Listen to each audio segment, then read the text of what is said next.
디지털 달러를, 디지털 화폐를 미국도 준비를 하고 있다라는 말씀을 드렸었는데 그게 하위 계층부터 될 것이다라고 그 전에도 말씀드렸었죠. 근데 그게 지금 보니까 이 디지털 달러 프로젝트와 맞물려서 진행이 되고 있는 것으로 보입니다.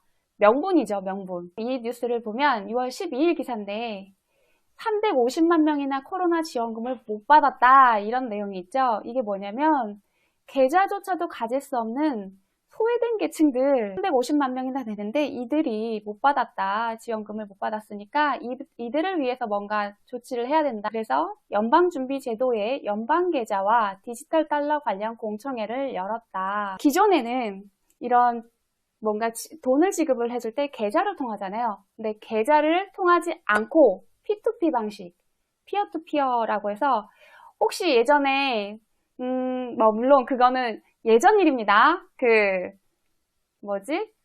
토렌토라고 아시는 분 계세요? 토렌토라고 영화나 이상한 거 안 봐요, 저는. 네, 이상한 거 받아본 적이 없습니다. 영화나 아니면 드라마 같은 거 다운받아서 볼 수 있도록 많이 이용하는 곳이 있었어요. 거기에 보면 마치 조각 모험 하는 것 같은 섹터가 이렇게 막 생기는 것처럼 이렇게 떠요. 내가 이걸 다운받으려고 하면. 네.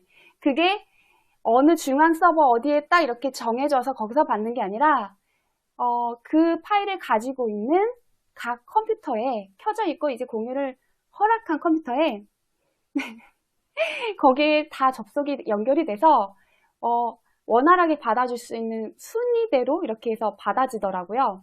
그거랑 같다고 생각하시면 돼요. 지금 이 P2P 방식, 이것이. 근데 이게 그냥이 아니라 블록체인 기반이에요. 그래서 토큰으로 하겠다. 토큰 형식으로 하겠다는데 토큰이라는 게 블록체인을 기반으로 거래가 가능한 자산을 만드는 것을 의미합니다. 그래서 이렇게 되면 사람들이 이 핸드폰 다 들고 있잖아요. 핸드폰으로 이제 다 각자 가지고 있는 정보가 있을 거 아니에요. 그렇게 해서 분산 저장에서 분산 원장 저장하는 방식으로 블록체인이 되잖아요. 그걸로 해서 계좌가 없는 사람들도 지원을 하겠다. 결국에는 블록체인 디지털 화폐 시스템으로 넘어가는 걸 하위 계층부터 이거를 테스트를 하게 되는 거게 되겠죠. 명분은 좋습니다. 그 하위 계층에 대한 지원금을 지급하는 초연결 이체. 저자는 이 사람입니다. 이 책을 쓰신 분은 W. 데이비스 스티븐슨. 이분에 대해서도 굉장히 흥미로운 부분이 있어요. 세계적인 IoT 전략가이자 미래학자라고 소개가 되어 있고 학력은 미국 하버포드 대학에서 학사를, 시라큐스 대학에서 박사를 수료했다라고 이렇게 나와 있습니다. 이 앞부분에 이렇게 소개가 되어 있어요. 이 앞부분에. 보이시나요?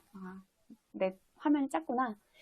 그런데 미국 국토안보연구소 전문 자문위원으로 활동을 했으며 IoT 솔루션을 집약한 스티븐슨 전략을 수립해서 구글, 아마존, 테슬라, GE, 제네럴 일렉트릭이란 기업입니다. 이런 초대형 글로벌 기업의 IoT 혁신을 도와줬고 세계 최대 규모의 워싱턴 DC 스마트 시티를 주도했대요.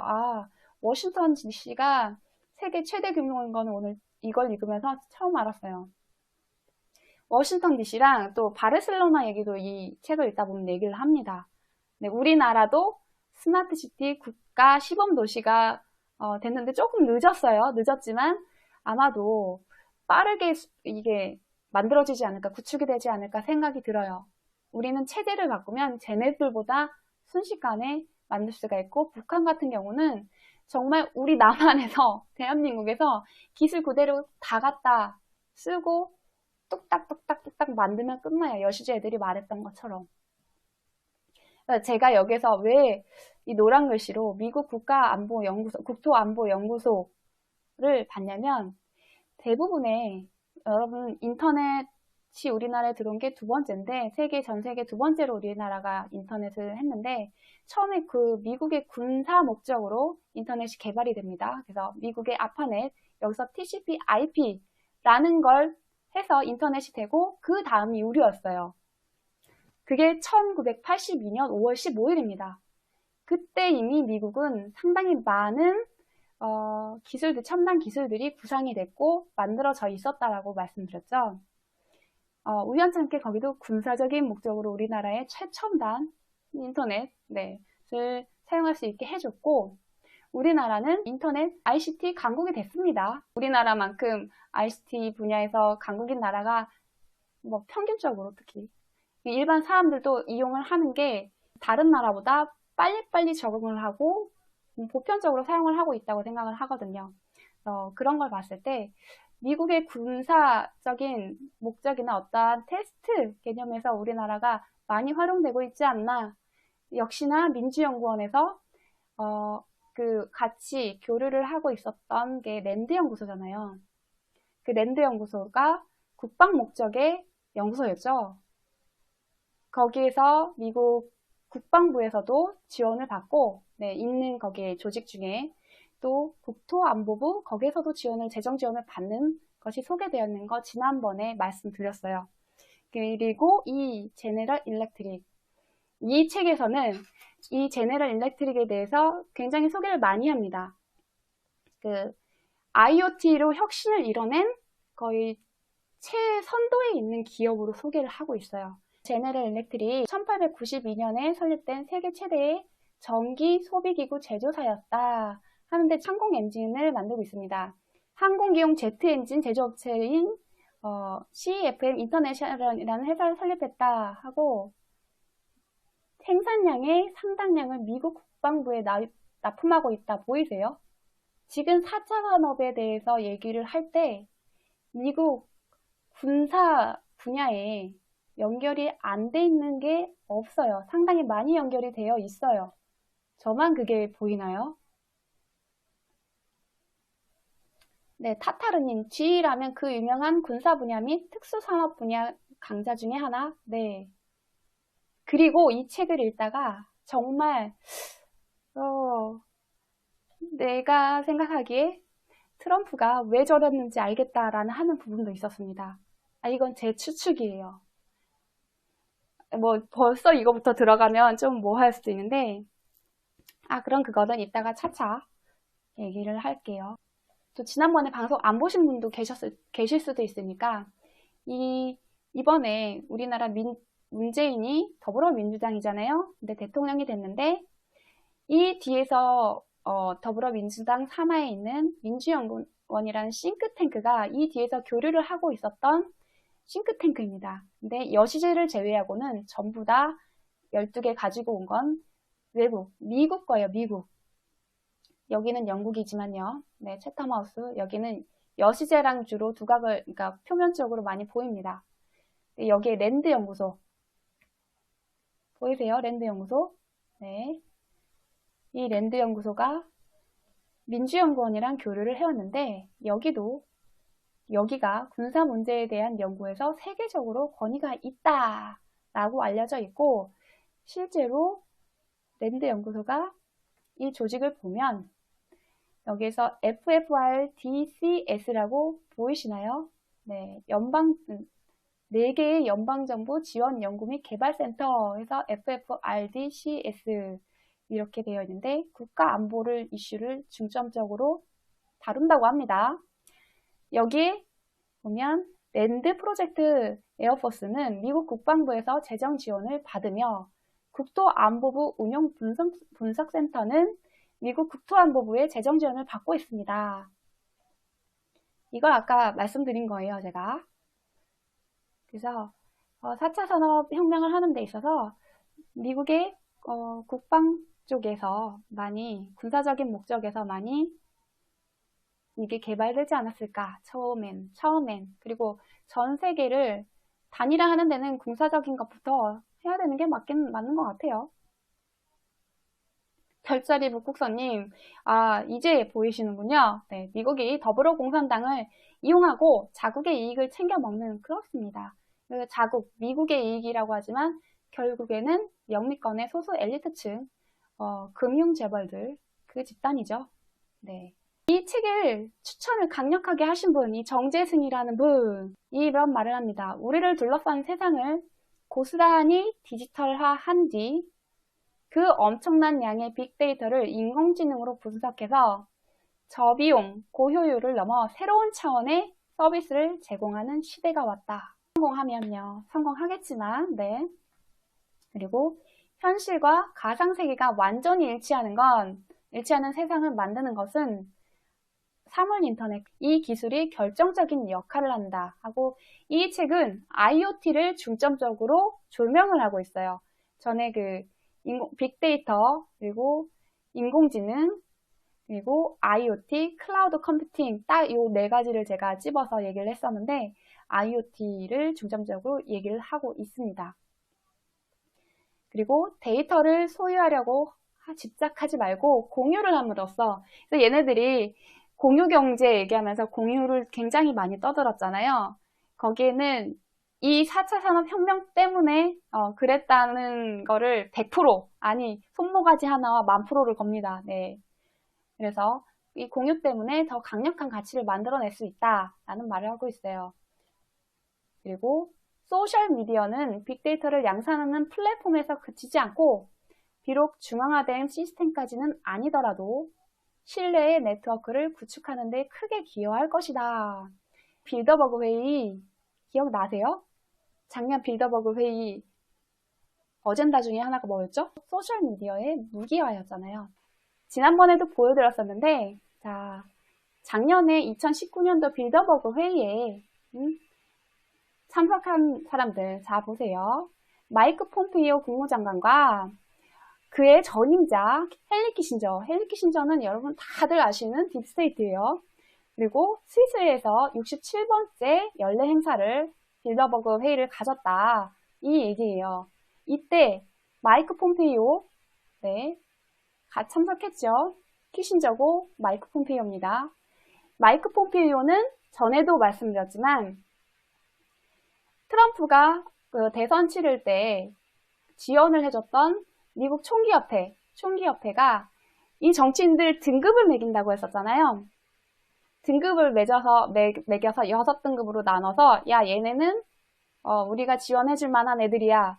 아 얘네는 최하위니까 버려. 지원금 주지 마. 이런 등급이 있었는데 제일 상위 등급인 A등급을 받은 게 마이크 폼페이오예요. 그리고 공화당 하원 의원인가 한 명이 더 있는데 그 사람도 지금 트럼프 옆에 있습니다. 물론 트럼프가 거기 후원금을 받아서 당선이 됐다고 보고 있고 뒤에는 또 공식은 그렇지만 비공식적으로 추가적으로 확인하면 군산복합제에 그러니까 딥스테이트에 많은 후광을 입었다고 봐요. 네, 보이는 것도 그렇고요.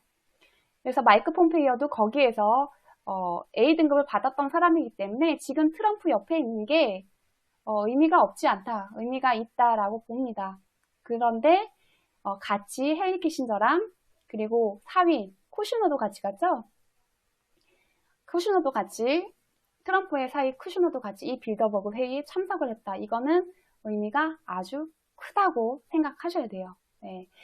트럼프는 무조건 딥스테이트랑 싸운다 이게 아니라 이 트럼프도 그들의 태중의 하나라고 저는 봐요. 근데 지금 싸우고 있는 구도는 저들이 말하는 대로 저들의 철학이 그렇잖아요. 합을 창출하기 위해서는 대립되는 두 세력이 필요하다. 그 모습을 연출하고 있는 겁니다. 물론 자기네들도 자기네들끼리 주도권 싸움을 해요. 밥그릇 지분 싸움 합니다.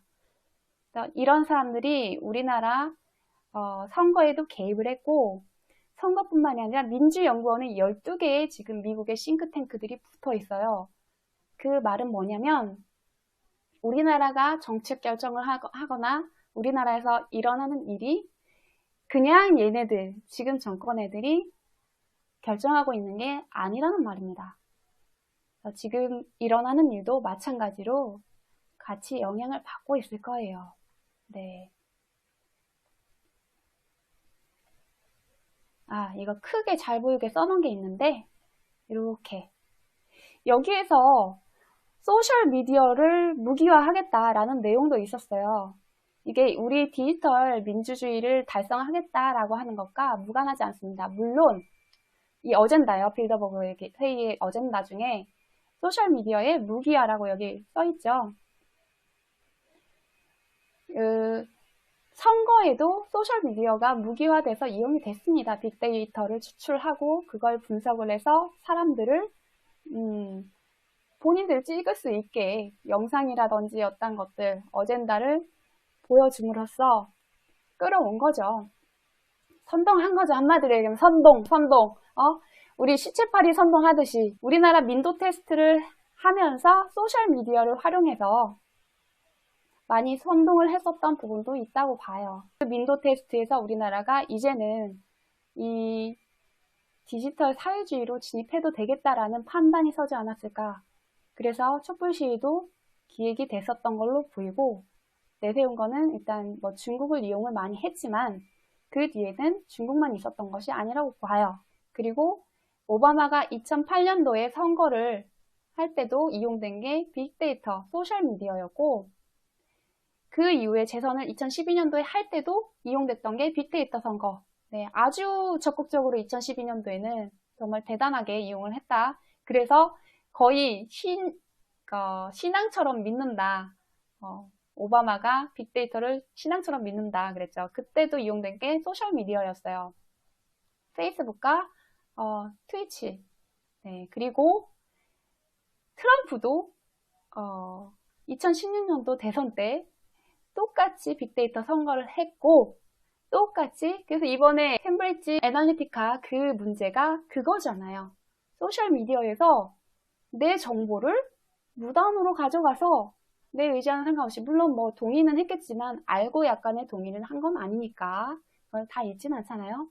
무단으로 니네들이 정치적인 데 사용을 했다라고 하면서 이제 폭로가 시작되고 기자가 감이되고 내부 고발자가 나오고 하는 그 내용입니다. 지난번에 방송했어요. 그때 이용된 게 페이스북, 네, 소셜미디어죠. 소셜미디어가 이렇게 이용이 되는데 우리나라 선거에도 이용이 된 거예요. 언제요? 문재인 때와 지금 이번 4.15 총선 때.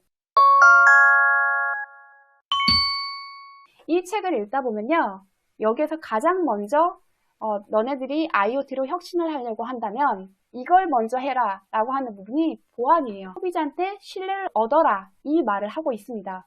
신뢰를 얻지 못하면 사람들이 이용을 안 하거든요. 야, 보안 뚫렸어. 야, 어디로 갈아탈까? 바로바로 막 반응을 하는 시대잖아요. 그래서 얘네들이 보안 부분을 신경을 많이 써라 라고 이 저자는 얘기를 하고 있어요. 보안 부분이 안 되면 절대 성공할 수 없다라는 얘기를 하고 있습니다. 자, 그리고 이런 말도 하죠. 조만간 우리 사회는 데이터가 서로 연결되고 함께 모였을 때 놀라운 시너지가 나올 수 있다는 사실을 충격적으로 목격하게 될 것이다. 네, 정말 충격적으로 이번에 목격을 하게 될 것 같습니다. 얘네가 디지털 민주주의를 달성하는 게 얼마 남지 않은 것 같아요. 물론 우리가 우와 눈에 띄게 이렇게가 아니라 점차 많이 되어 왔어요.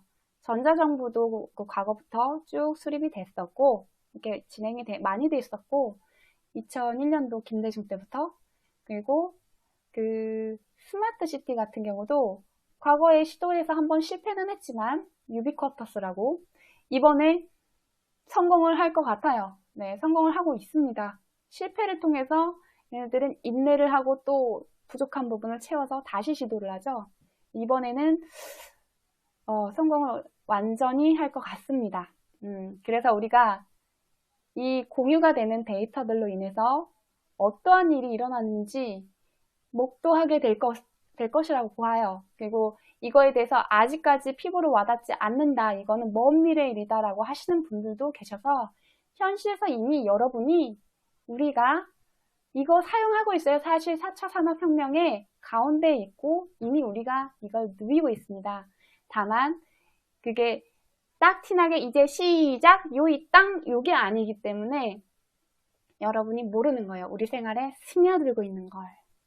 자, 그리고 이 책을 추천하신 다른 분도 소개를 해드릴게요. 추천의 글은 2개가 있었는데 이 알리시아 아신이라는 리벨리움 공동 창립자 겸 최고 경영자라고 하는 이 여성분, 네, 이분도 이 책을 추천하셨어요. 혁명은 시작됐다. 다만 우리가 동참하지 않았을 뿐 하면서 모든 것을 디지털화하든가 아니면 쫄딱 망하든가 좀 뭐랄까 저돌적으로 말씀을 강하게 하셨습니다. 근데 저도 이 책을 보면서 느낀 건 똑같은 거였어요. 디지털 혁명을 그대로 해서 주도를 하든가 아니면 죽든가 둘 중에 하나가 되겠구나라는 생각이 들었습니다. 여기서도 이 얘기를 하죠, 이분도. 영국의 데이터 분석 업체 캠브리지 애널리티카가 페이스북의 사용자 정보를 무단으로 수집해 악용한 사건은 사용자의 동의를 얻어 개인정보를 활용하는 디지털 세계의 일상적인 관행과 허락 없이 정보를 빼낸 교묘한 조작 간의 경계가 얼마나 부실하고 모호한지 여실히 드러났다. 이 말이 뭐예요? 우리가 약관을 보통 어디 가입할 때 특히 뭐 페이스북 같은 이런 SNS는 더 할 거 아니에요. 왜냐? 필수로 내가 친구들하고 대화를 하고 같이 일상을 공유하려면 필수로 가입을 해야 되는데 약관이 어찌됐든 동의할 거 아니야. 이 생각을 기본으로 깔고 가잖아요. 그러니까 읽지 않고 그냥 동의하죠. 뭐 웬만한 거 가입할 때 저도 다 그럽니다. 그러다 보니까 동의는 했는데 내가 이걸 허락한 적은 없는 거야, 사실. 그래서 이 경계, 개인정보를 활용한다, 이 동의를 하는 이런 단계가 있음에도 불구하고 그 일상적인 관행이고, 이걸 무단으로 쟤네들이 허락 없이 사용을 하는 거, 자기네들이 원하는 곳에. 이게 합의가, 그 경계가 모호하다는 거죠. 이거에 대해서도 뭔가 대책을 세워야 되지 않을까라는 생각을 합니다. 일반 대중들이 이거에 대한 불신과 거부감을 들게 만든 거잖아요, 이런 사건들이. 그러면 업체들이 소비자가 이걸 약관을 다 읽을 게 아니라 업체들이 좀 더 소비자가 이걸 보기 쉽게, 알기 쉽게 간략하고 핵심 있는 말들로 약관을 만드는 게 어떨까라는 생각이 듭니다. 뭐 그건 제 생각이고 쟤네들 생각은 다를 수 있죠. 약간 안 보고 대충 동의하고 넘어가는 게 우리 이익에 좋아 이럴 수도 있죠. 네.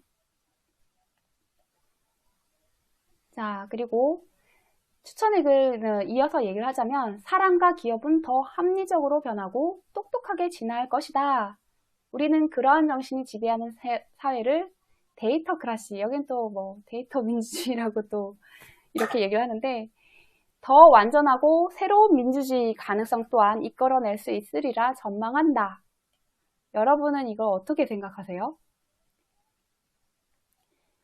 저는 사실 이 책에서 몇 가지 부분에 대해서는 이건 함정이야 라고 생각하는 부분이 있습니다. 그 중에 하나입니다. 이거 우리 홍석현이 얘기한 디지털 민주주의하고 닮아 있는 말이에요. 자, 보시면 데이터 선거를 했었던 전력을 오바마 때 2차례, 트럼프 때 1차례, 문재인 때 1차례, 그리고 지금 총선 때 1차례. 총선 때는 물론 기기를 이용한 조작도 상당히 많았다고 봅니다만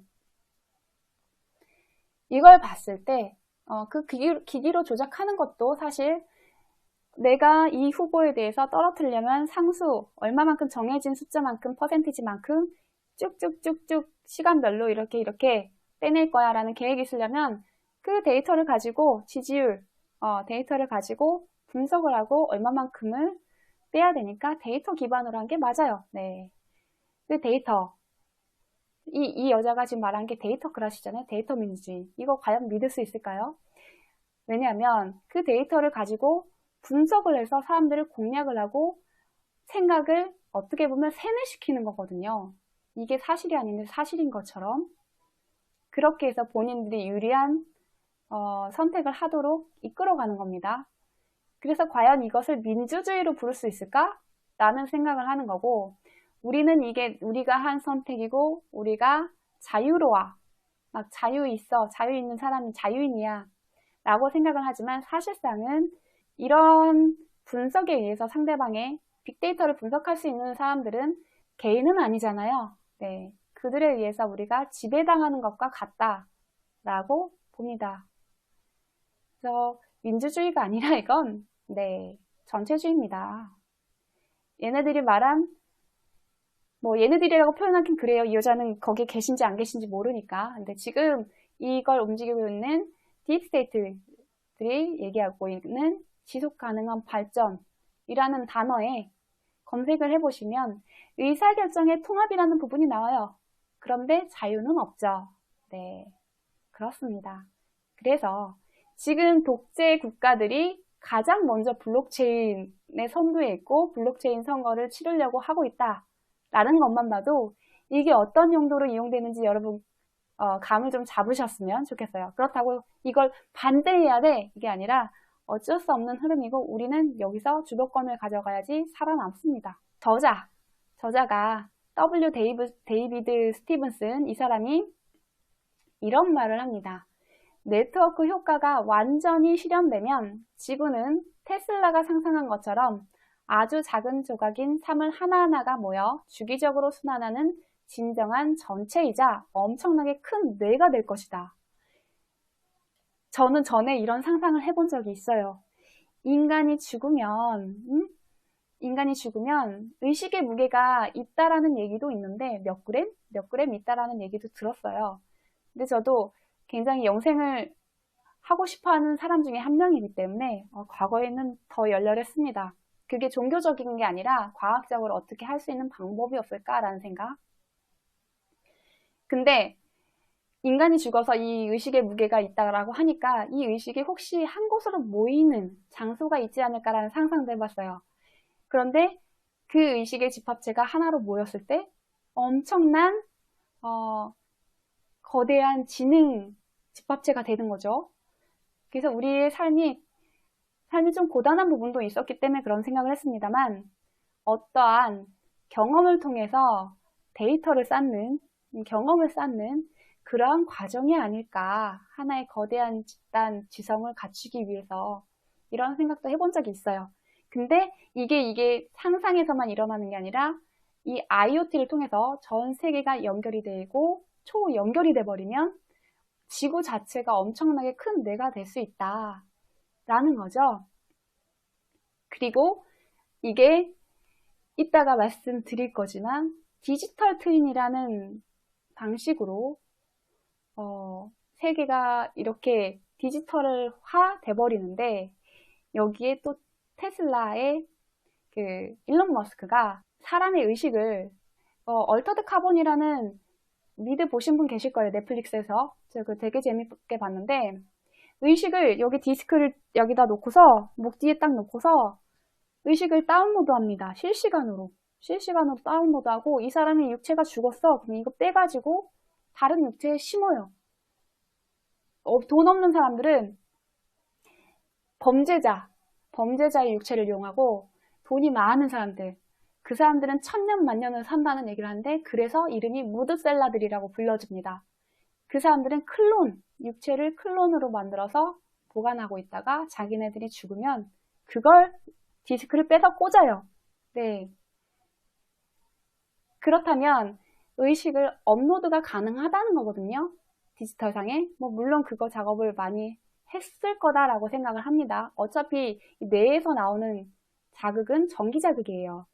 그래서 정말로 우리 지구에 있는 사람들이 엄청나게 큰 뇌의 역할을 할 수 있지 않을까라는 생각을 합니다. 네. 뇌를 빼는 게 아니고 여기에서 디스크 같은 걸 꼽아놓고 태어날 때 딱 꼽아놓고 거기에다가 의식을 실시간으로 다운로드를 합니다. 그 얼터드 카본이라는 드라마예요. 넷플릭스에서 합니다. 네, 천년만년 살겠죠. 네, 돈 많으면. 네, 의식의 데이터가 무섭죠. 그 트랜센더스라고 하는 조니 뎁 나오는 영화도 있었는데 그거 보면은 조니 뎁이 과학자인가 그래요. 부인도 마찬가지고. 네, 의식을 컴퓨터에 집어넣는 거를 시도합니다. 제가 오래돼서 기억이 아주 구체적으로 나진 않는데 조니 뎁이 죽어가면서 결국 이 부인이 조니 뎁의 의식을 집어넣습니다. 집어넣는데 어마어마한 일이 일어나죠. 보세요. 그냥 그거는. 이건 스포하면 안 되니까. 자, 그리고 이 저자도 이런 말을 하고 있습니다. 네, 디지털 사회의 특징은 먼저 자리를 잡아서 표준의 기준을 장악하는 자가 모든 영광을 가져간다는 것이다. 그래서 너네 뒷북 치면 야 국물도 없어 이 말 하는 거예요. 지금이 때야 이 말 하고 있는 거죠.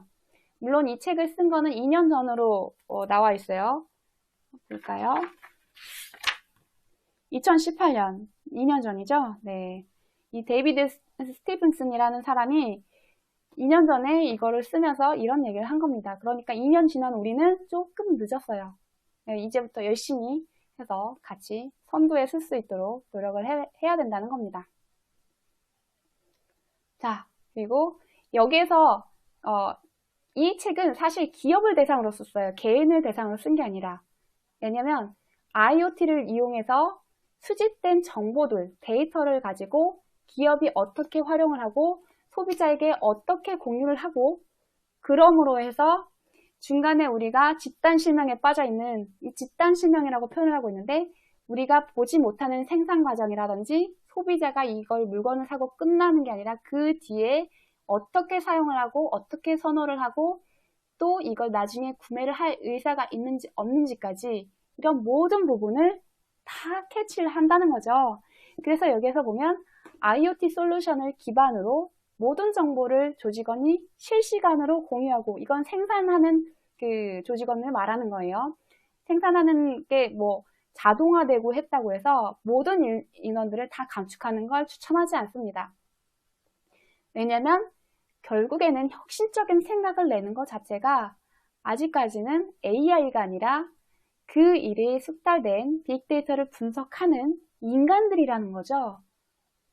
그래서 조직원들끼리 이걸 공유를 하고 물론 감축은 있을 수 있지만 완전히 없애버리는 거를 원하는 건 아니에요. 그거는 비추천하더라고요. 네. 실시간으로 공유를 하고 여기에서 이 데이터를 기반으로 어떤 점을 개선할지 이런 아이디어가 나온다고 합니다. 네. 그래서 꼭 IoT 솔루션을 기반으로 IoT 감지기를 설치해서 너네 이거 디지털 트윈 만들고 설계나 제조하는 과정이나 유통이나 또는 판매 이후까지 이걸 다 연결을 해서 순환을 시켜라 데이터를. 이게 바로 순환기업인 겁니다. 이 순환기업이 돼야 진정으로 생산성도 효율성도 오르고 너네가 미처 놓치고 있었던 부분까지 캐치를 해서 성공할 수가 있다라는 말을 하고 있는 겁니다.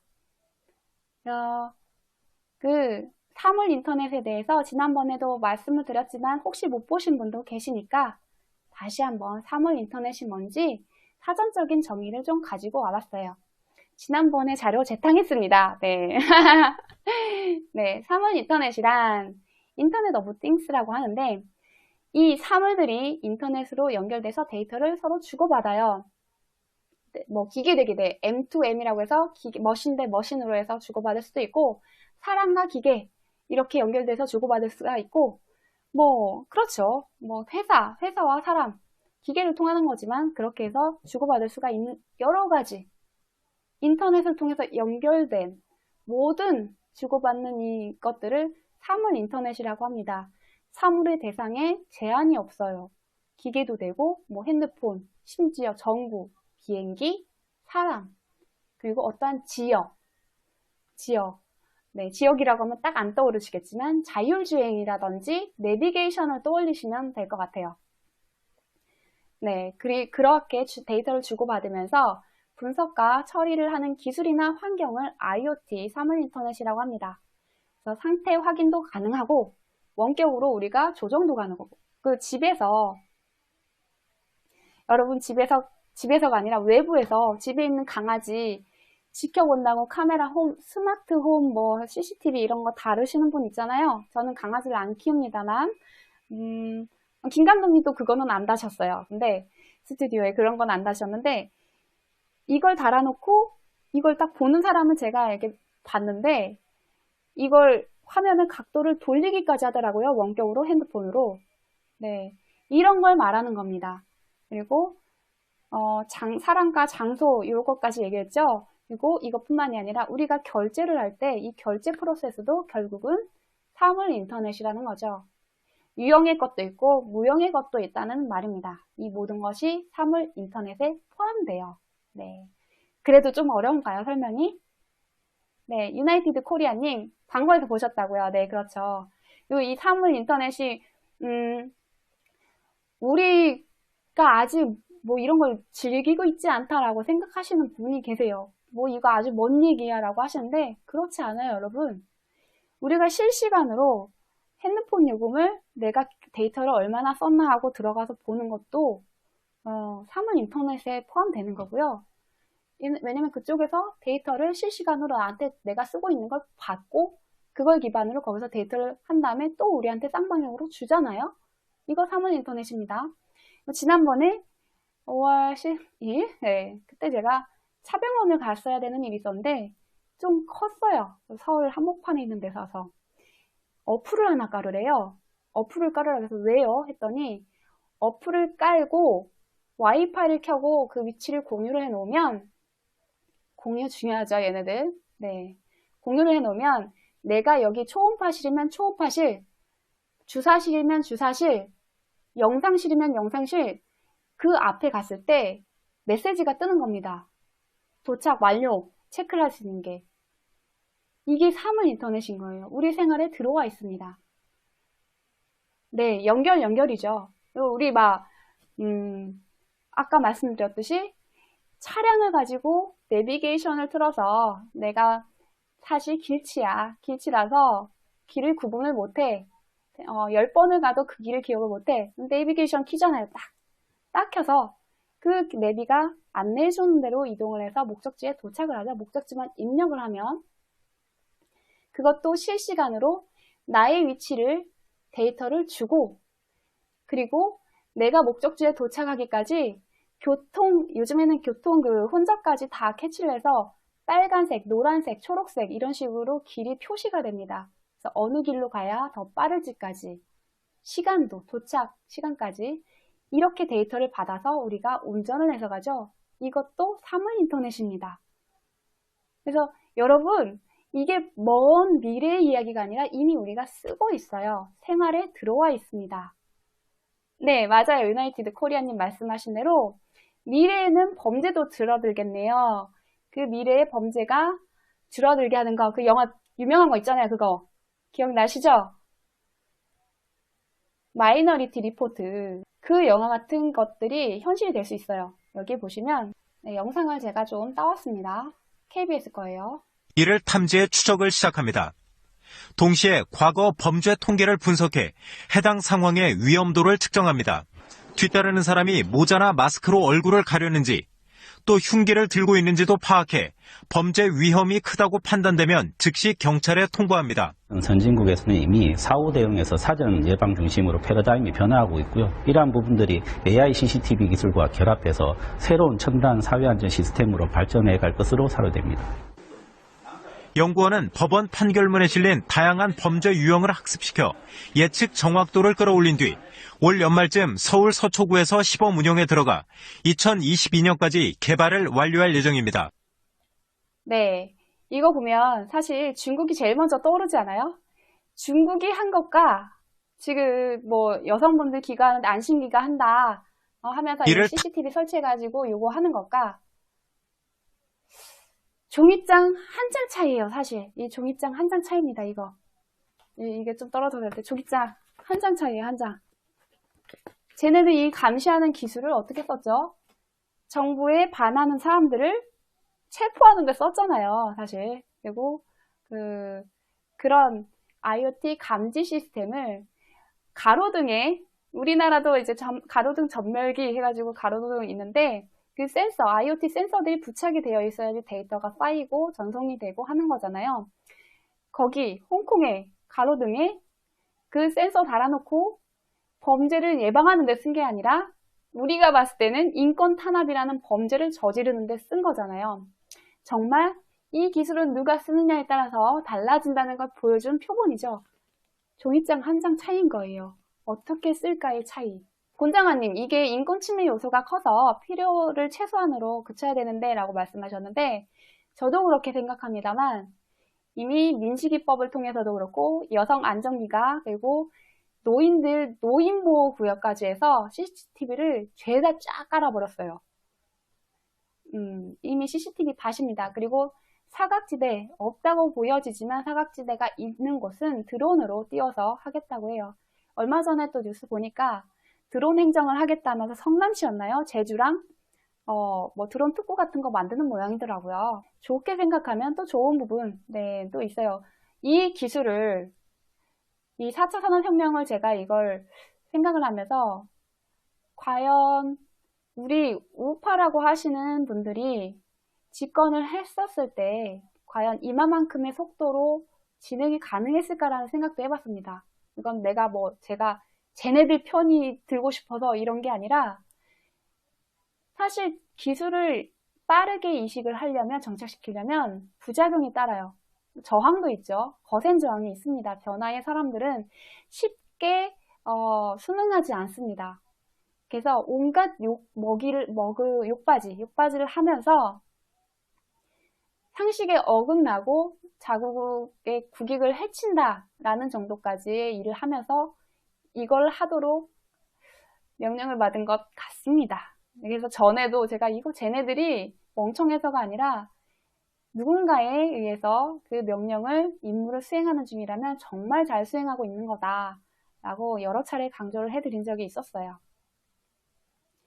그래서 누가 지금 국익을 위하고 있는가에 대해서 고찰을 하게 만드는 부분이에요. 이거 4차 산업혁명은. 그리고 이 책에서 여러분 그 사물 인터넷 얘기를 하면서 제가 인상적인 부분이 있는데 여기에서는 이제 빅벨라 솔라라고 하는 그 기업의 쓰레기통 얘기가 나오는데, 저는 쓰레기통보다는 진짜 우리 일상에서 쓰이는 이런 거, 물론 지금도 자동으로 그 불이 켜지고 꺼지는 그런 건 있습니다만 그걸 더 넘어서 우리가 입력을 하는 거죠. 이 회사 이름이 웹사이트 이프트래요. IFTTT.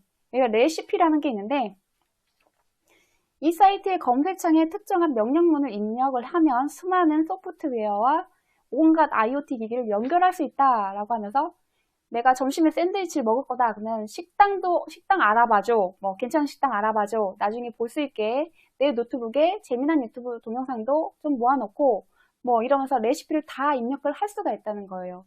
이거를 내가 즐길 수 있다는 거죠. 한마디로 삶을 되게 편안하게 만들어준다는 겁니다. 사람이 이러한 거에 편안함에 한번 익숙해지면 되돌아가기가 힘들거든요. 이게 바로 IoT가 해줄 수 있는 일인 거죠. 그리고 여러분 집에 구글 홈이라고 되어 있는 거 보이시죠? 우리 집에도 있어요. 그거 핸드폰으로 유튜브 보는 거 TV로 연결을 할 수도 있고, 얘가 또 가만히 오래 있잖아요. 지금 계속 시청 중인가요? 물어봐요. 화면 딱 정지해 놓고. 이게 다 IoT인 거예요. 네, 하정현님 센서기. 네, 센서기가 IoT에서는 필수예요. 필수. 그리고 이 IoT에 대해서 우리는 굉장히 그래도 2000년대쯤 초반에 이런 것들이 생긴 게 아닐까라고 하지만 실질적인 모체는 1946년도에 있었다고 합니다. 보시면 딕 트레이시라는 이 만화에서, 이때는 이제 구상인 거예요. 구상. 1946년에 이런 생각을 했다는 게 저는 놀랍습니다. 1946년이면 우리나라 1950년에 한국전쟁이 났고 1945년에 광복했잖아요. 그죠? 그거 생각하면 엄청난 그 차이가 느껴졌어요. 사실 저도 그 시대를 살아서 그 시대에 대해서 완벽하게 막 체감하는 건 아니지만 그런 차이가 느껴졌습니다. 이때 손목에 차고 있는 게 양방향으로 수신하는 TV다, 라디오다 이런 말을 하면서 요런 게 1946년도에 얘네들이 작가가 이런 생각을 하고 만들었다는 거예요. Okay, Chief. I'll get on it right away. Dick Tracy calling Hemlock Holmes. Calling Hemlock Holmes. Go ahead, Tracy. The Able Sable Fur Company has been robbed. Take the retouchables and get over there fast. 놀랍지 않나요? 네, 저만 이거 보고 우와 했을까요? 아, 이거 알고 계신 분도 계시군요. 당근이즈님, 미국에서 시작했죠? 하면서. 애플워치, 맞아. 나루님, 애플워치. 저도 이거 보고 애플워치 생각했어요. 또 맞아, 애플워치도, 그 스마트워치도 우리 건강 상태를 체크를 해줄 수 있는 기능을 가지고 있잖아요. 헬스케어죠. 그리고 더 나아가서는 원격 의료도 가능해 해주는 부분도 비슷한 물건들이 상당히 많이 나올 겁니다. 여기서도 소개를 하고 있어요. 그것도 다 IoT, 사물 인터넷이에요. 여러분이 직접 보시는 게 좋을 것 같아요. 책을 한번 읽어보시는 걸 정말 추천합니다. 우리가 이걸 상당히 거리가 멀게 생각하기 때문에 읽어보시는 게 도움이 된다라고 생각합니다. 확신을 해요. 그래야지 우리가 얼마나 이걸 없다, 이거 아직 멀었다라고 안일하게 생각하고 있었는지 머리가 딱 깨이실 거예요. 어디 갔어? 카디지라고 하는 그 회사 있었는데, 카디지인가 뭐시기? 카디아인지. 그게 뭐였냐면, 그 초음파인데, 이 초음파 촉각기를 3개가 아니라 하나로 쓰고요. 이걸 핸드폰에 영상을 이제 연결을 해서 볼 수가 있게 하는 거예요. 핸드폰 누구나 다 있잖아요. 요즘에 정말 웬만한 사람들은 다 있잖아요. 이 혁신적이지 않습니까? 그래서 병원에 입원해서 거기는 $10,000라고 써 있었으니까 1,000,000원이 넘는, $10,000면 1,000,000원이 넘는 금액이죠. 그만큼의 금액을, 미국은 그만큼 비싸다는 얘기예요. 제가 봤을 땐. 네. 그만큼의 비용을 들여서 검사를 한 것보다 실시간으로 본인의 그 데이터를 할 수 있기 때문에 훨씬 건강을 선제 대응해서 관리하기에는 좋다. 이런 얘기를 하고 있는 거예요. 그래서 이런 걸 한 번쯤은 여러분도 보고 느끼셔야 됩니다. 저는 그렇게 생각해요. 그쵸? 세상이 바뀌고 나서야 혁신이었구나 하는 거 나루님 맞습니다. 지금도 좀 늦었는데 지금에서 더 늦으면 우리는 도태되는 거라고 생각해요. 저는. 자, 그리고 여기에서 아까 그 IoT와 순환 기업의 중요성에 대해서 이 책에서는 상당히 많이 얘기하고 있어요. 기업을 대상으로 얘기하고 있습니다. 니네가 IoT를 이용해서 순환 기업으로 거듭나면 효율성이 20% 내지 50%까지 상승을 할 수 있고 생산성이, 그리고 양품률도 그만큼 상승할 수가 있고 거기다가 생산 시간도 단축을 할 수가 있어. 이런 얘기를 하면서 좋은 점을 홍보를 상당히 많이 해요. 그러기 위해서는 이제 정보 공유도 필수라는 거죠. 과거의 기업들의 그 수직적인 조직 구조에서 어떠한 데이터에 대해서 권한이 누군가 있는 사람만 가지고 있었다면 그걸 버려라 이거죠. 모든 데이터를 조직원들이 다 공유를 해라.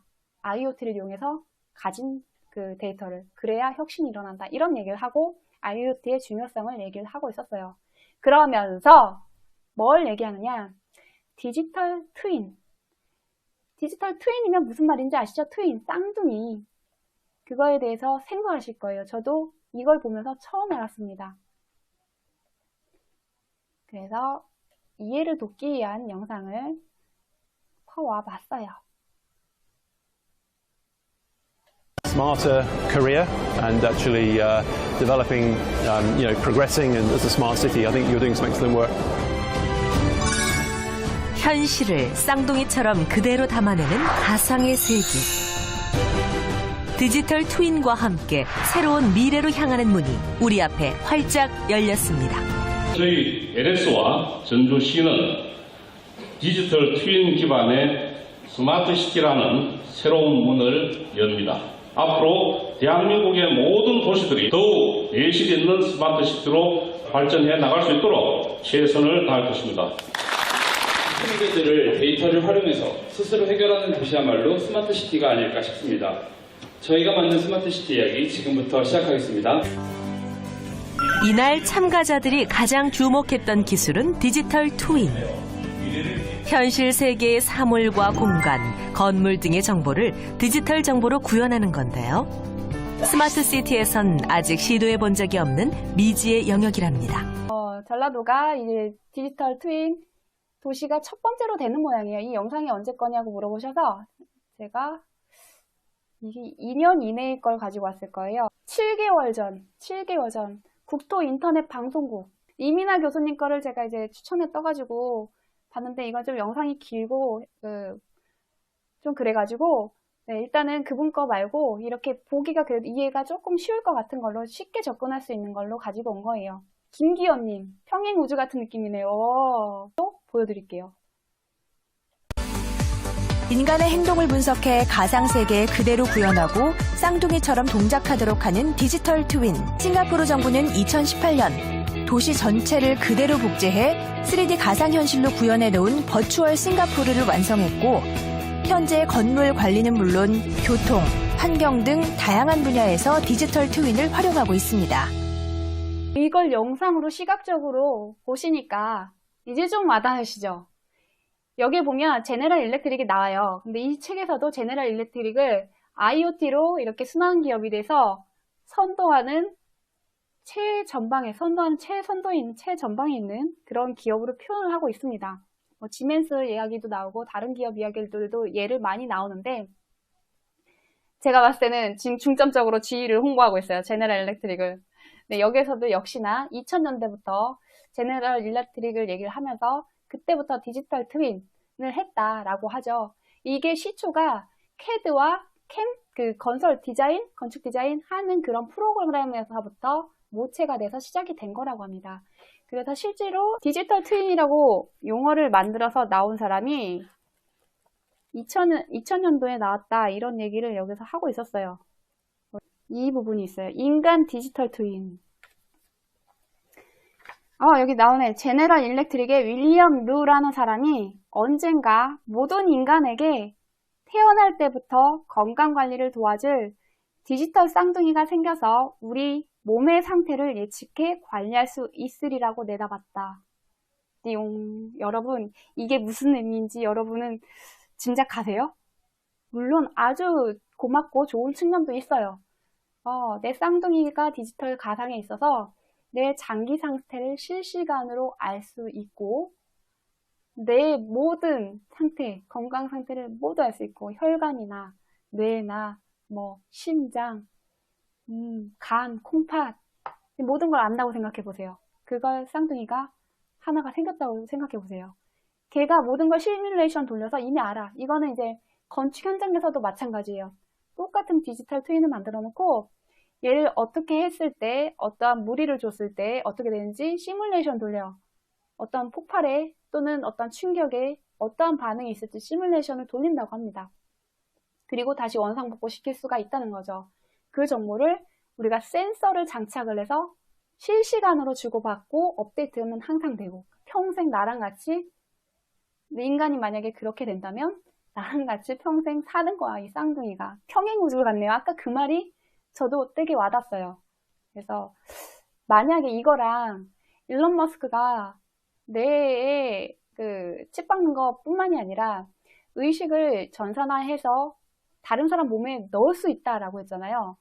몸에만 넣는 게 아니라 전산상에 넣어서 디지털 세상에 넣어서 그 안에서 게임도 할 수 있고 삶을 즐길 수도 있는 시대가 올 수도 있다라는 가능성을 보여주는 자료들입니다. 네.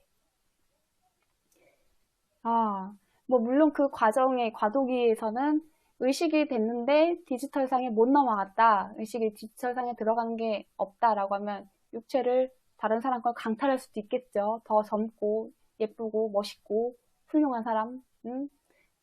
근데 만약에 디지털 세상에 의식이 집어 넣어지는 세상일지라도 오프라인에서 권력을 갖고 사는 사람들이면 또 육체에 대한 욕심이 있을 수도 있겠다는 생각도 들어요. 네, 여러 가지 생각이 드는 부분입니다. 나의 쌍둥이가 디지털상에 생긴다는 건 어떻게 보면 좀 소름 돋는 부분이에요. 저만 그런가요? 데이터들을 공유하는 게 중요하다고 얘기를 하잖아요, 쟤네들이. 네. 시부야류님, VR 세상이 발전하고 있어요. 저도 그걸 보고, 이걸 또 한번 얘기하고 가야겠구나. 재작년인가? 3년 전인가? 레디 플레이어 1이라는 영화가 있었을 거예요. 레디 플레이어 1이라는 게 가상세계 안에 들어가서 무슨 게임을 합니다. 네. 레디 플레이어 1.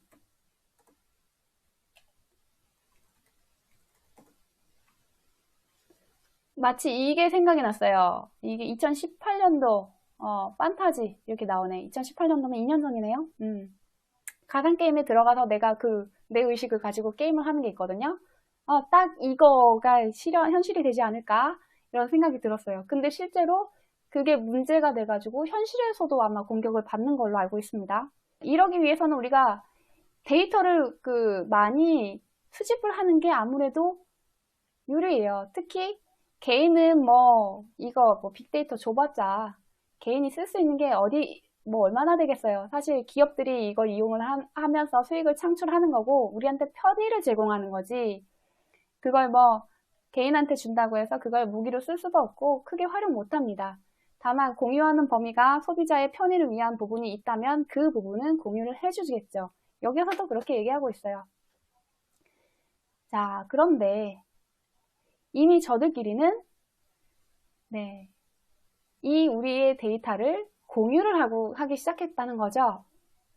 그러면 우리 개인정보를 거대한 이 페이스북, 구글, 트위터, MS, 마이크로소프트 이런 회사들이 공유를 하면서 데이터의 집합소를 만들어 가게 된다라고 봅니다. 그래서 어떻게 보면 얘네들 다 아시겠지만 그짝 애들이에요. 네. 거대, 유대, 자본 집단들. 네. 얘네들끼리 어마어마한 권력의 집중, 데이터는 어쨌든 권력이니까 돈이 되기도 하고요. 그렇게 되면 나중에 세계 정부 자체가 저는 이렇게 기업들, 이렇게 모인 이 얘네들 기업들, 이제 국가라는 껍데기를 굳이 쓰지 않아도 돼. 이런 미국이라는 껍데기 타이틀을 굳이 안 써도 돼. 라고 한다면 이런 기업들이 되지 않을까. 물론 껍데기 쓰고 뒤에서 조정하는 게 더 좋긴 하겠지만 결국 실질적인 정보는 기업 집단, 이런 이익 집단이 되는 것이 아닌가라는 생각을 했습니다. 그리고 여기에서 뭐 페이스북, 구글, 트위터, 마이크로소프트 얘기만 나온 게 아니라 이게 2018년도 7월 23일이니까 2년 전이에요. 네, 이렇게 보이시죠? 이렇게 서로 공유한다. 데이터 전송 프로젝트를 마련하고 공동 참여한다. 여기에는 음악 재생 목록이나 사진, 비디오, 히트니스 추적기 이런 일련의 모든 것들. 그럼 우리의 감정까지도 전부 다 얘네들이 수집을 할 수 있게 되는 거예요. 자, 근데 이게 얘네만 그러는 게 아니라 애플도 2019년 7월 30일에 이런 기사가 딱 올라오죠. 우리도 함께한다. 애플이 이때 참여를 해서 그러면 애플은 아이폰 이거잖아. 그러니까는 핸드폰 수단까지, 기기까지 수단까지 확보를 한 거예요. 얘네들이 이 기기 안에 플랫폼을 갖추고 움직인다면 소프트웨어 부분이라면 이거는 이제 하드웨어 부분이죠. 이 부분까지 다 갖추게 되는 거예요. 무섭다라는 생각도 살짝 들어요.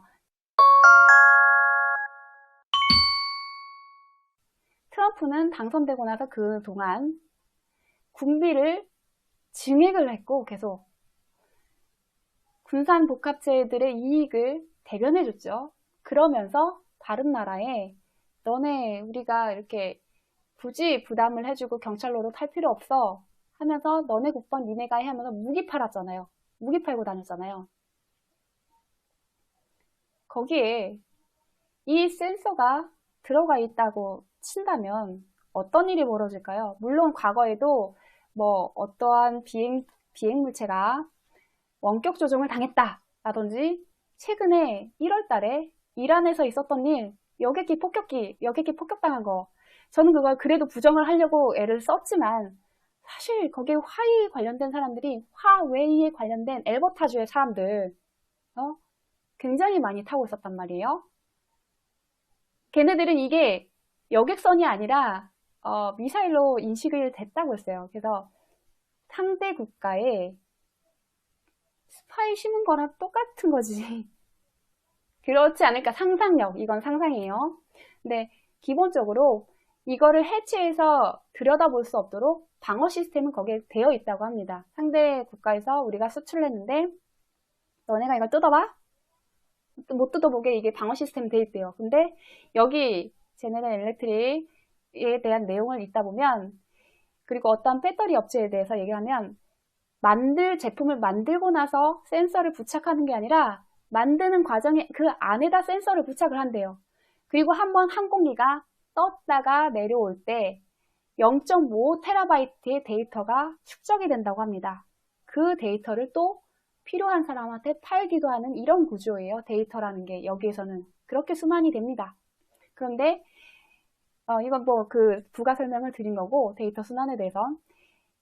만약에 이게 다른 국가들, 자기네들이 무기를 팔아먹은 다른 국가들의 이 비행을 얼마만큼 했고, 에너지를 얼마만큼 소모했고, 이런 활동들에 대한 데이터를 전부 다 그 센서를 통해서 알 수가 있다면 어떨까요?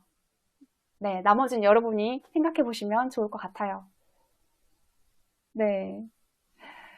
뭐 가능할 수도 있지 않을까라는 생각해요. 그래서 이거 재밌는데? 만약에 그렇게 해서 무기들을 판매한 것들에 이런 센서들이 다 부착이 돼 있다라고 한다면 사실상은 미국이 거의 다 뭐 웬만한 건 통제를 하고 있구나라고 인식을 할 수밖에 없다.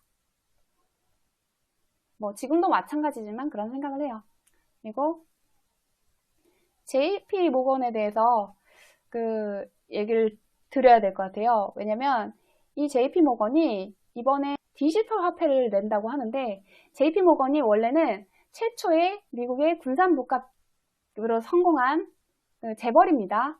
뭐 듀퐁이랑 하고 했는데, 여기 체이스 맨하탄이라는 은행, 금융회사 여기가 있는데, 여기는 록펠러 가문이 해오던데요. 2000년에 여기에 인수가 됩니다. JP 모건이.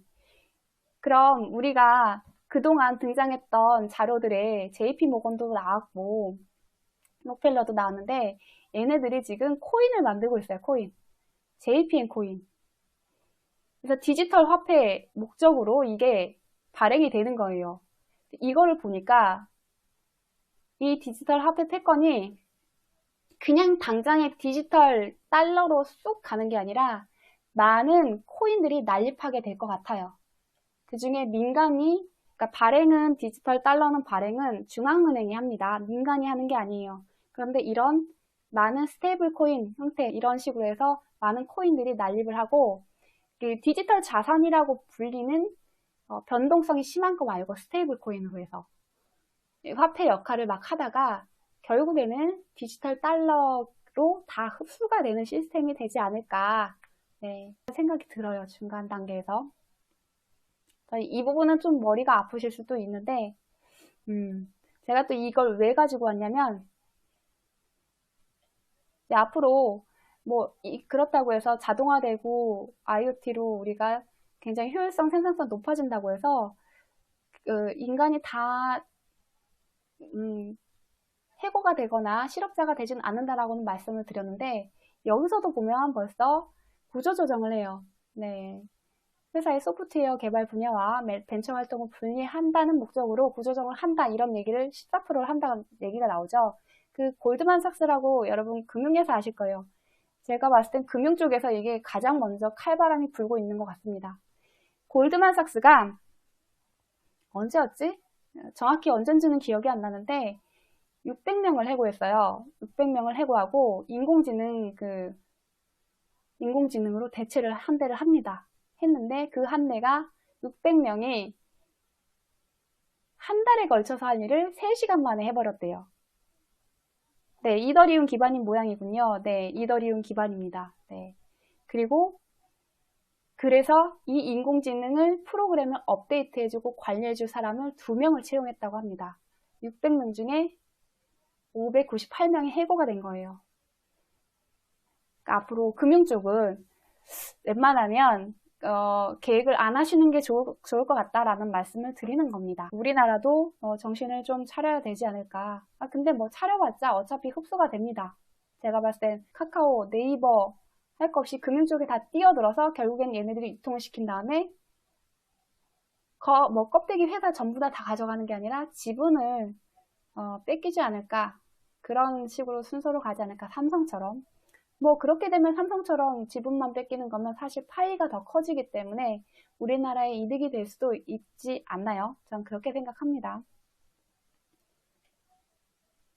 그리고 아까 전에 여러분, 우리 일론 머스크 형이 이거 계획한 꿈의 뇌 연결 기술, 컴퓨터와 뇌를 연결하는 이 꿈의 기술, 이걸 계획했던 거를 조금 기사들을 가지고 와봤어요.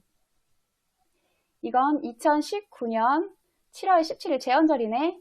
이때의 기사입니다. 보이시죠? 네, 이때 두뇌와 컴퓨터를 연결을 할 건데 전기 자극이니까 가능한데 내가 이 뉴럴링크라는 회사를 통해서 내가 투자한 이 회사를 통해서 이걸 이루고 말 거야. 그러면서 이때는 당시에 로봇이 머리를 아주 작게 절개한대. 근데 누가 내 뇌를 칼로 짠다고 하면 거부감이 들어요? 안 들어요? 들죠? 사실 이것만 봤을 때는 나는 안 하고 싶어. 네, 이렇게 됩니다. 그런데 그 다음 2019년 8월 26일이면 한 달 조금 넘은 거예요. 그때 이런 기사가 나오죠. 컴퓨터 정보를 사람 뇌에 이식하는 뇌 상형 시대가 도래했다 하는데 여기선 방법이 바뀝니다. 바뀌어요. 그러니까 한 달 며칠 만에 이 기술이 업그레이드가 됐나 봐. 그래서 주사로 어디 보자. 주사로 주입해 인공지능 칩을 심으려 한다 얘기를 하고 있죠. 근데 사실 주사라고 해도 주사도 좀 거부감이 들긴 들어요. 그래서 지금 뭐 백신들 개발되는 것들이 이거랑 관련 있지 않냐? 칩 씹는 거랑 물론 그게 뇌가 아니라 다른 신체 부위가 되니까 뭐 그렇지만 다른 신체 부위가 되는 거지만 여기에도 칩이 심어지는 거 아니냐? 이 일각에서는 이런 얘기도 하고 있어요. 저도 그런 의심 조금 하고 있습니다. 우원 폐렴을 통해서 칩 심으려는 생각하는 거 아닌가? 자, 칩 하나로 필요한 능력과 기술을 업그레이드 할 수 있다. 기억 저장하고 치매가 생겼을 때 기억을 복구하는 데도 쓰고 사지마비가 돼가지고 몸이 마비된 사람은 의식은 깨어있는 사람 있잖아요. 이 기억을 다른 사람의 신체에 옮길 수도 있다. 이런 말을 하고 있어요. 그래서 사지가 마비돼서 누워있는 사람한테는 이런 기술이 정말 유용할 수도 있겠다라는 생각이 합니다. 양날의 검이죠. 네, 정말 양날의 검입니다. 이런 기술을 신경보철학이라고 한대요. 그런데 이 일론 머스크라는 사람은 신기한 게 말을 하는 건 저처럼요. 야, 이거 위험해. 너네 이거 위험하니까, 사실 부정적으로 얘기를 해요. 위험해. 이거 위험해. 너네 독재당할 거야. 막 이런 식으로 저도 얘기를 하잖아요. 이건 사람 감시하는 시스템이야. 막 이러면서. 근데 결국에는 이거 안 하면, 뒤처지고, 우린 꼭 이걸 해야 돼. 이거 선도해야 돼. 라고 얘기를 저도 하고 있죠. 여기서도 이 사람도 마찬가지예요. 위험을 경고를 하면서 막 그러면서도 자기는 회사 설립하고, 투자할 거 다 하고, 인재도 등용하고, 다 해요. 그래서 그 마크 주커버그랑 이것 때문에 설전까지 벌였대요. 그런데 결국은 일론 머스크는 세계 주요 인공지능 연구소 중 하나인 영국의 딥마인드의 초기 투자자라고 합니다. 네. 인공지능 딥마인드 아시죠? 구글. 제가 전에 한번 그거 스토리를 방송을 한 적이 있었는데 좀 오래됐는데 그게 미국이 아니라 영국으로 간 비하인드 스토리가 있어요. 네, 있는데 그 기억이 자세히는 안 나네요. 네.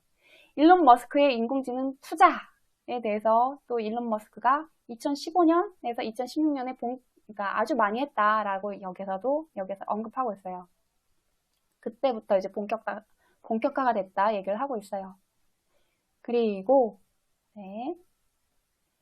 내가 주사까지는 좀 부담스러워 하니까는 또 일론 머스크 형이 이런 얘기를 하죠. 언제야? 2020년 2월 29일 올해네요. 작년에 저 주사제 해가지고 너네 2020년까지 다 한번 테스트 해볼 거야. 이때는 이제 가능할 거야 라고 했는데 이제는 걱정하지 마. 우리 특수 마이크로칩하고 유연한 섬유장극 개발했어. 그러니까 머리 구멍 안 뚫어도 된다고. 칩을 주사로 맞는 것도 걱정 안 해도 돼.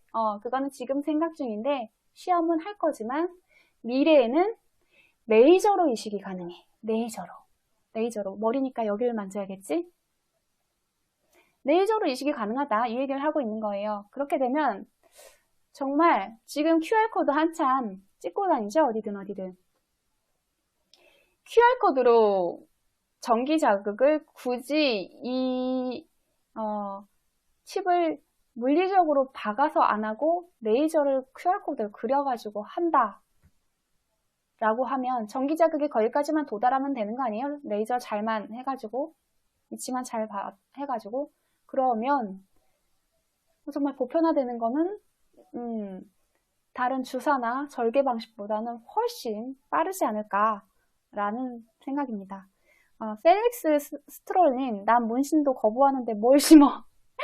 네, 저도 문신 거부합니다. 눈썹 문신 빼고는. 근데 눈썹 문신도 안타깝게도 너무 지성인이라서 없어져요. 한 2-3달 지나면 싹 없어집니다. 그래서 그냥 그리고 다녀요. 살짝 색깔이 튀고. 논문 보셨어요, 당근이지님? 보셨구나. 이거 보니까 머지않았구나, 우리 칩 받고 다니는 거. 이런 생각이 듭니다. 여러분은 칩 받고 다니면 칩을 박을 수 있다라고 하면은 초기에 박으시겠어요? 아니면 좀 안정화된 다음에 박으시겠어요? 저는 초기에는 못 박을 것 같아요. 쉘시유님, 본인도 하려나? 글쎄요. 하라고 압력을 넣으면 하긴 하지 않을까요? 네. 초기에 박으실 거예요, 자유아랑님? 아주 도전적인 분이시네. 머리카락의 10분의 1 두께라고 합니다, JMC님. 네. 머리카락이 10분의 1이면 육안으로 보이기도 힘들 것 같은데. 역시 저랑 같은 선택을 하시는 분들이 많네요. 안정화 이후에. 저도 안정화 이후에 하고 싶습니다. 그 스웨덴은 이미 근데 칩을 상용화해서 받고 있다는데, 뭐 부작용이 크게 나타난 거는 아직 없는 것 같아요. 비용은 원래 모든 상품들이 그렇듯이 초기에는 비싸다가 점차적으로 이제 저렴해지지 않을까요? 테스트는 물론 공짜고. 그리고 제가 여기에서 GE 얘기를 많이 했잖아요. 근데 여기서 그 얘기를 안 했네. SAP라고 여러분 회사의 ERP 그 시스템 아시죠? 그거 하는 회사도 여기서 상당히 중요한 역할을 하고 있는 걸 발견했습니다. 이게 독일 회사거든요. 독일 회사인데 이게 산업 뭐라 그래야 되지? 시스템 같은 거를 구축해주고 막 그래요. SAP 코리아 여기 있네. 여기거든요. 여긴데 여기에 지능형 기업이 있고 지능형 기술도 있습니다. 네. 여기서도 디지털 트윈 기술이 투입이 돼서 여기서 활발하게 사용이 되고 있더라고요. 제가 이 얘기를 왜 꺼냈느냐? 어딨어? 지능형 기술 말고 우리나라가 디지털 민주주의를 한다고 하잖아요. 그리고 스마트시티에 디지털 트윈 기술이 도입돼서 전주하고 세종도 같이 한다고 합니다. 그런데 이것 때문에 그래요, 이거. 이게 2019년 4월 2일 기사인데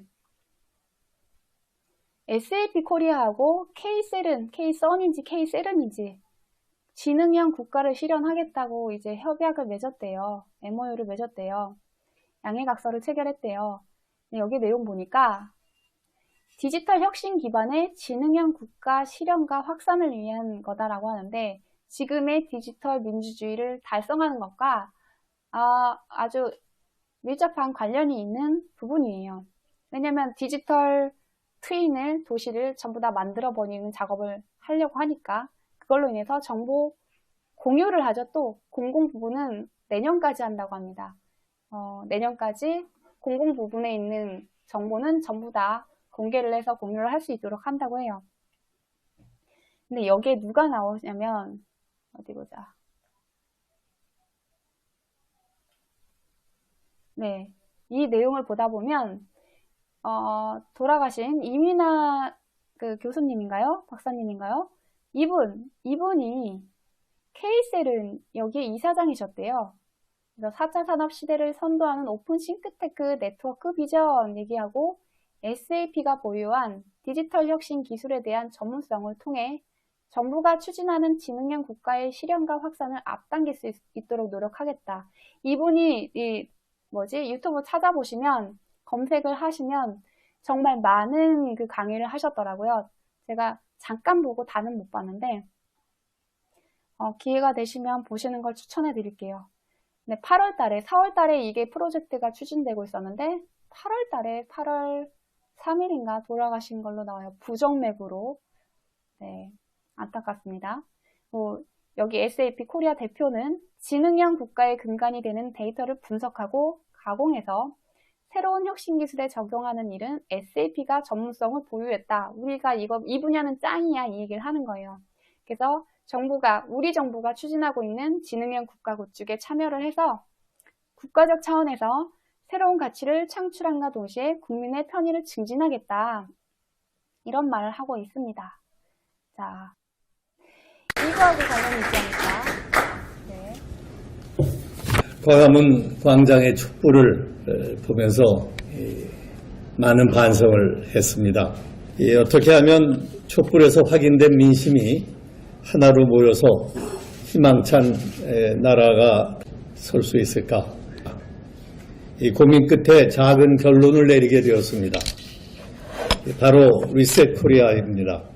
나라의 기본을 다시 세우는 것입니다. 현장에 답이 있습니다. 그렇습니다. 디지털 민주주의입니다. 시민이 디지털 공간에서 정책을 직접 제안하고 검증을 받는 것입니다. 우리는 이미 광화문 촛불에서 집단 지성의 힘을 확인했습니다. 집단 지성의 힘. 촛불의 에너지를 디지털 공간으로 옮겨와서 시민이 국가 시스템을 바꾸는 것입니다. 세계사적, 문명사적으로 대전환기를 맞고 있습니다. 정확하게 표현하셨다. 4차 산업혁명은 이미 세상의 혁명적 변화를 예고하고 있습니다. 과거 1, 2, 3차 산업혁명에 비해서 판이 보다 근본적으로 또 엄청나게 빠른 속도로 바뀌고 있습니다. 이런 변화에 올라타지 않으면 우리나라는 나락으로 떨어질 위기에 처해 있습니다. 우리나라도 구글, 페이스북, 아마존과 알리바바, 텐센트처럼 젊은이의 도전이 세계적 성취를 이루는 기회의 땅이 될 수 있습니다. 맥킨지 보고서처럼 세계 5위의 경제 부국이 될 수 있습니다. 지긋지긋한 진영 논리도 깨야 합니다. 패거리 문화가 남아있는 한 진정한 사회 통합은 어렵습니다. 남북 문제도 겸허한 마음으로 돌파구를 만들어야 합니다. 평화구조를 정착시키지 못하면 이 땅에서 지속 가능한 번영은 불가능합니다. 리셋 코리아의 디지털 공간에서 실타래처럼 얽혀있는 한 문제를 풀어나가야 합니다. 디지털 민주주의를 통해 집단지성으로 지혜를 모으고 인재를 모아서 정책과 사람과 국가 시스템을 만들어낼 수 있다고 생각합니다. 제가 왜 이거를 보여드렸냐면 저렇게 SAP 코리아 저렇게 저 분들이 지금 하려는 게 사실은 이 디지털 민주주의를 달성하겠다라는 것과 그거를 돕는 거거든요. 그런데 뭐 아까 천연바이님께서 집단 광기라고 표현을 하셨어요. 디지털 트윈을 그러니까 어떤 기업과 개인만 가능할까요, 과연? 저는 대중들도 가능하다고 봅니다. 대한민국의 대중을 소셜을 이용해서 디지털 트윈을 만들어 놓은 다음에 시뮬레이션을 돌려서 어떤 부분을 자극을 해줬을 때 몇 퍼센트의 대한민국 국민들이 반응을 이렇게 했다. 이런 게 된 것이 아닌가. 그러면 앞으로도 선거에도 이용됐듯이 디지털 민주주의를 한다고 하면 더군다나 얘네들 개헌안, 10차 개헌안을 들여다봤을 때 그게 들어있었어요. 주민소환제랑 국민소환제, 그리고 국민이 법에 참여하게 하겠다. 지금 뭐 이재용 구속 심사하는데 뭐 사람 뭐 해가지고 한다 하잖아요. 그것처럼 그냥 한마디로 인민재판이 다르게 보면 제 입장에선 인민재판인데 이걸 디지털 민주주의로 포장을 해서 그렇게 하려는 게 아닌가. 사실상은 국민들을 선동해서 뭐 과거에도 선거에 국민을 선동하는 측면이 다 있어 왔습니다만 이건 좀 더 정밀하고 완벽한 선동이죠. 이런 것들이 일어나는 것이 아닌가 하고 우려를 좀 해봤습니다. 저는 무조건 이게 좋아가 아니라 여기서 우려되는 부분도 같이 보셨으면 좋겠어서 말씀드리는 거예요. 어차피 우리가 하긴 해야 됩니다. 하긴 해야 되고 이거 안 하면 우리 죽습니다. 도태됩니다. 내가 지금은 그냥 기본 소득 그거 받으면서 수명은 연명은 할 수는 있을지 몰라도 이 이후에 내 자식들 이걸 제대로 배우지 못한 우리가 이걸 깨우치 않아서 제대로 이거에 대해서 배우지 못한 자식들 그게 훈육이 안 된 자식들은 결국은 도태되고 죽는 거예요. DNA가 거기서 대가 끊기는 겁니다.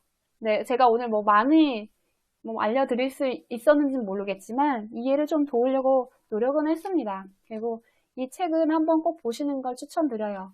다른 책도 읽으면서 여러분께 소개해드리고 할게요.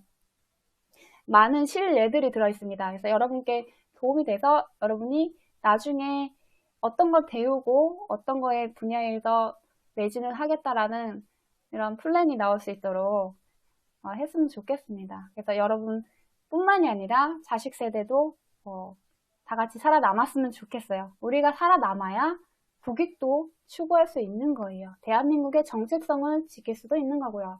그리고 반중친미도 꾸준히 할 수 있는 거고요. 여러분 감사합니다. 긴 시간 함께 해주셔서 정말 감사하고요. 그리고 제가 또 임신했다고 걱정해 주시는 분도 계셔서 네, 너무 좋았어요.